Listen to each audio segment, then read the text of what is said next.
दानी कर्ण। विवाह होने से पहले ही कुंती के एक पुत्र हो गया था।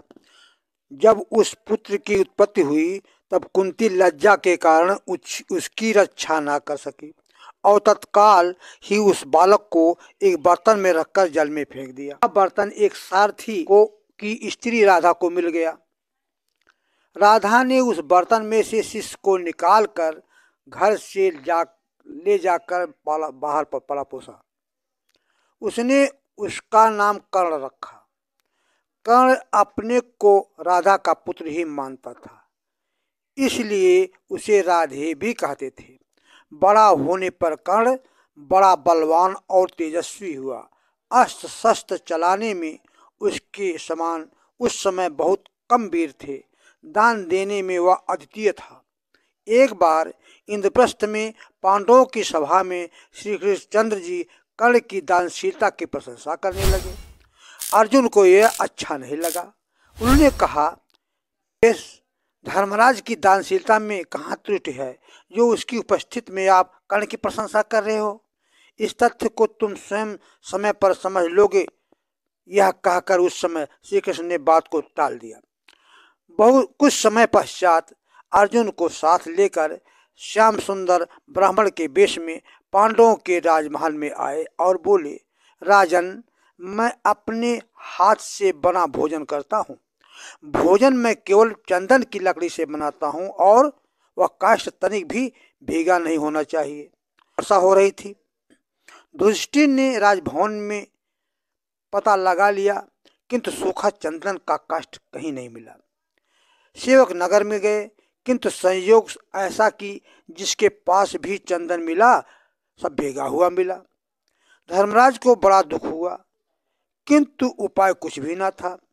उसी वेश में वहां से श्री कृष्ण जी और अर्जुन सीधे कर्ण की राजधानी पहुंचे और वही बात कर्ण से कही। कर्ण के राज सदन में भी सूखा चंदन नहीं था और नगर में भी नहीं मिला, लेकिन कर्ण ने सेवकों से नगर में चंदन ना मिलने की बात सुनते ही धनुष चढ़ाया। राजसदन के मूल्यवान कलंकित द्वार चंदन के थे। अनेक बर्तन चंदन के पाए गए थे। कई दूसरे उपकरण चंदन के बने थे। क्षण भर में बाणों से कर्ण ने उन सबको चीर कर एकत्र करवा दिया और बोला, भगवान आप भोजन बनाएं। वह अतिथि प्रेम के भूखे गोपाल कैसे छोड़ देते। वहां से तृप्त होकर जब बाहर आ गए तब अर्जुन से बोले, पार्थ, तुम्हारे राजसदन में भी द्वार आदि चंदन के ही हैं।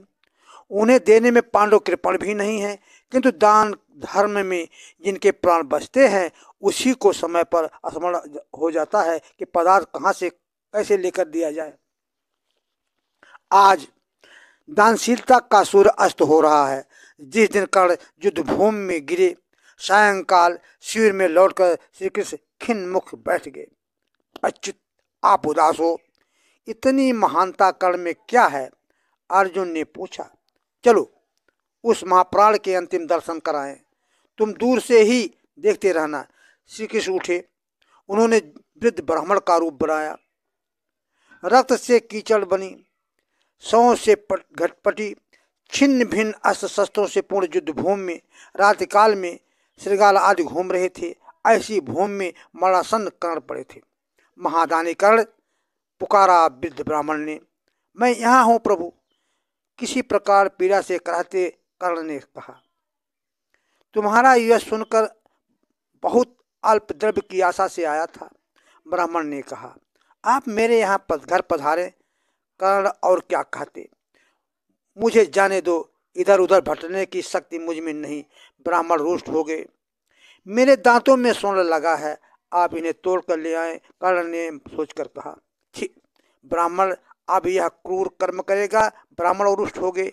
किसी प्रकार कर्ण खिसके उन्होंने पास पड़े एक शस्त्र पर मुख पटक दिया। शस्त्र से टूटे दांतों का स्वर्ण निकला। खाने की शक्ति कर्ण में नहीं थी। मरणासन अत्यंत आहत कर्ण ने हाथ तथा घायल मुख से धनुष चढ़ाकर वानर अस्त्र के द्वारा जल प्रकट कर स्वर्ण धोया और दान किया। श्री कृष्ण प्रकट हो गए।